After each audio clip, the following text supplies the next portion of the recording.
TMC के नेता बड़ी बड़ी धमकी दे रहे थे, कह रहे थे कि जैसे ही चुनाव का रिजल्ट आएगा उसके बाद जितने अफसर दिल्ली से आए हैं उनको बताया जाएगा, गृह मंत्री अमित शाह उनको बचा नहीं पाएंगे। इस तरह के बयान जो है टीएमसी के बड़े से बड़े नेता को लेकर छोटे से छोटे कार्यकर्ता भी इसी तरीके के धमकी वाले बयान दे रहे थे।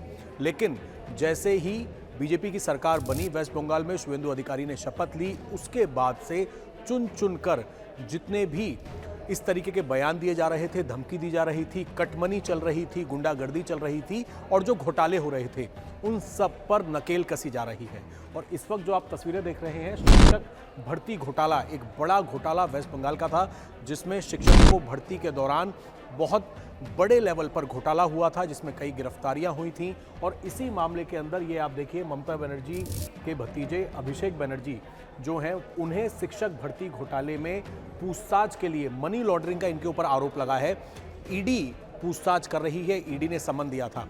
इससे पहले जो इन्होंने धमकियां दी थी अभिषेक बनर्जी ने, उस पूरे मामले के अंदर वेस्ट बंगाल पुलिस की सीआईडी ने इनको सम्मन दिया, सीआईडी ने इनसे पूछताछ की, दोबारा से पूछताछ का सम्मन दिया और उसी बीच एंट्री हो जाती है केंद्रीय जांच एजेंसी ईडी की। और ईडी की एंट्री क्यों होती है? वो इस वजह से होती है क्योंकि एक बड़ा घोटाला जिसमें टीएमसी के बहुत खास लोग पहले भी गिरफ्तार हो चुके थे।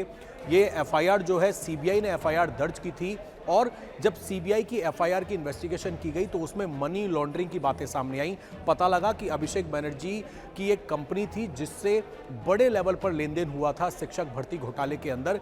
इस वजह से अभिषेक बनर्जी जो हैं, जो कि पहले इन्होंने बयान दिया कि जब रिजल्ट आ जाएगा तो उसके बाद दिल्ली के अफसर जो हैं वो जा नहीं पाएंगे। गृह मंत्री अमित शाह को लेकर भी तमाम तरीके के बयान दिए गए थे कि कौन बचाएगा देख लेंगे। लेकिन जैसे ही सत्ता परिवर्तन हुआ उसके बाद जितने गुनाह थे, जितने आरोप थे, चाहे वो बयानों को लेकर हो, धमकी को लेकर हो या फिर अब शिक्षक घोटाला के ऊपर हो, उसमें फिलहाल ईडी अभिषेक बनर्जी से पूछताछ कर रही है। सिर्फ अभिषेक बनर्जी जो कि ममता बनर्जी के बेहद करीबी, टीएमसी के बहुत बड़े नेता, ममता बनर्जी के भतीजे, वो इस वक्त एजेंसियों की रडार पर है, इनसे पूछताछ की जा रही है। अब आप देखिए, इस चेहरे को जो आप पहचान पाएंगे ये है जहांगीर। जहांगीर जो है ये जैसे ही चुनाव का रिजल्ट आया उसके बाद फरार हो गया और इसी जहांगीर के जो बयान हैं वो इस तरीके के निकलकर सामने आए थे। धमकी दी जा रही थी जहांगीर की तरफ से।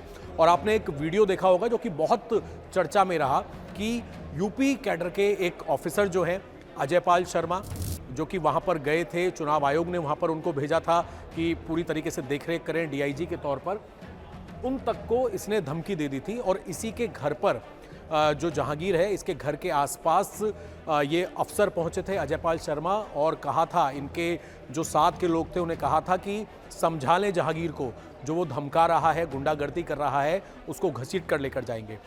रिजल्ट उसके बाद इसका दोबारा बयान सामने आया, इसने भी धमकी दी और अब ये हालत देख लीजिए। जो जहांगीर है और बताया जाता है अभिषेक बनर्जी का सबसे करीबी है, जहांगीर को पकड़ा गया नेपाल बॉर्डर से। जब इसे पकड़ा गया वहां से इसको पकड़कर लेकर आई टीम, उसके बाद पुलिस की टीम जो है जहांगीर को इस तरीके से इसके हाथों में रस्सियां बांधकर पूरे इलाके में, जो ये इलाका है डायमंड हार्बर जहां से ये चुनाव लड़ा था, वहां पर उस पूरे इलाके के अंदर हाथों में रस्सियां हैं और हाथ जोड़कर जनता से माफी मांगता हुआ जा रहा है। अब आप सोचिए, ये वो जहांगीर है जो कि अभिषेक बनर्जी का सबसे करीबी, सबसे मजबूत आदमी होता था और जब सत्ता थी तो गुंडागर्दी चलती थी और बाहुबली था। लेकिन अब जितनी गलतियां की, जितने लोगों को परेशान किया, अब उन सबसे माफी मांगता हुआ ये नजर आ रहा है।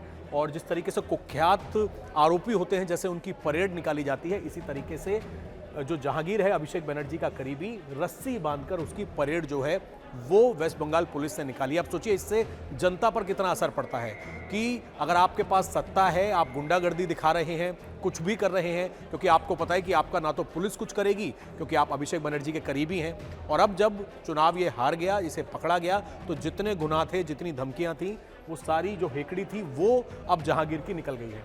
इसके आगे चलते हैं।